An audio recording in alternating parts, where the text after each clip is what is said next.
छत्रपति शिवाजी महाराज अपने युग के एक महान शासक और युग निर्माता थे।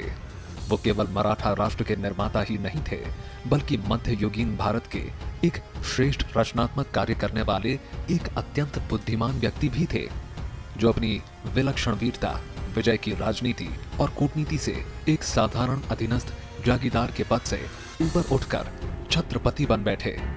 करीब 350 साल पहले शिवाजी ने अपने अद्भुत साहस, रणकौशल और सूझबूझ का ऐसा परिचय दिया कि मुगलों समेत सारे विरोधी चित हो गए और शिवाजी महाराज एक कुशल सेना नायक, देश सेवक और सफल शासक के रूप में अमर हो गए।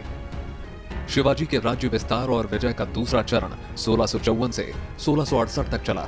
इस दौरान शिवाजी ने 1656 में जावली दुर्ग, 1656 में रोहिड़ा दुर्ग के साथ ही प्रतापगढ़ और रायगढ़ दुर्ग पर कब्जा कर लिया। इसके साथ ही 1664 में सूरत किले पर कब्जा किया। इस दौरान अपने साधन और शक्ति का विस्तार करने के बाद शिवाजी ने समुद्र तट और कोंकण प्रदेश की ओर रुख किया। उन्होंने उस दौर में नौसेना के महत्व को समझ लिया था और बाकायदा अपने लिए जलपोतों का निर्माण भी कराया था। 17वीं सदी के छत्रपति शिवाजी के दुर्ग उनकी राजशक्ति और सामरिक स्थापत्य के प्रतीक हैं, जो आज भी भारत के पश्चिमी तट पर सहयाद्री की पर्वतमाला के शिखरों पर खड़े हैं। शिवाजी ने ऐसा कोई महत्वपूर्ण मार्ग नहीं छोड़ा जो दुर्गों से सुरक्षित ना हो, और ऐसी कोई महत्वपूर्ण पहाड़ी चोटी नहीं छोड़ी जहां दुर्ग ना हो। अपनी विजय और राज्य विस्तार की तमाम व्यवस्थाओं के बावजूद शिवाजी ने हमेशा इस बात का ध्यान रखा कि उनका शासन जनता के लिए प्रिय और जनहितकारी हो। इसके लिए उन्होंने बाकायदा राजनीतिक और सामाजिक प्रबंध किए थे। शिवाजी का भारतीय राज्य धर्मनिरपेक्ष था। सभी धर्मों के लोगों को बिना किसी भेदभाव के राज्य में रहने की आजादी थी। उन्होंने धर्म जाति का विचार किए बिना सभी वर्गों के लोगों को अपने प्रशासन में रखा। कई मुस्लिम अधिकारियों को ऊंचे पदों से सम्मानित किया। शिवाजी ने उस अन्याय और अत्याचार के युग में एक स्वराज्य की ज्योति जलाई, जो आज भी हमारे लिए प्रेरणा का स्रोत है। उन्होंने ये दिखा दिया कि बड़े से बड़े अत्याचारी से संगठन शक्ति के बल पर टक्कर ली जा सकती है।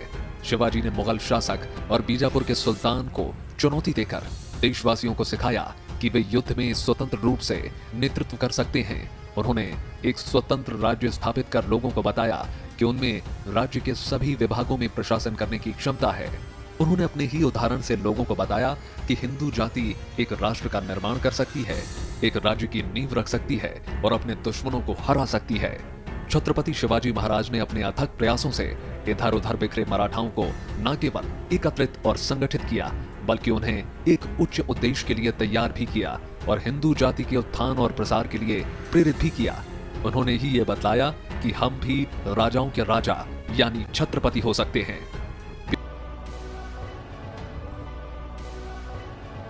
आशा करते हैं आपको ये जानकारी अच्छी लगी होगी। आगे भी ऐसे वीडियो को रिसीव करने के लिए चैनल को सब्सक्राइब करें और वीडियो को लाइक और शेयर करें। यूपीएससी और अन्य परीक्षाओं के तैयारी के लिए आप द्रोणाचार्य IAS अकेडमी को नीचे दिए गए नंबर्स पर संपर्क कर सकते हैं। चलिए दोस्तों, तो मिलते हैं अगले वीडियो में। तब तक के लिए नमस्कार।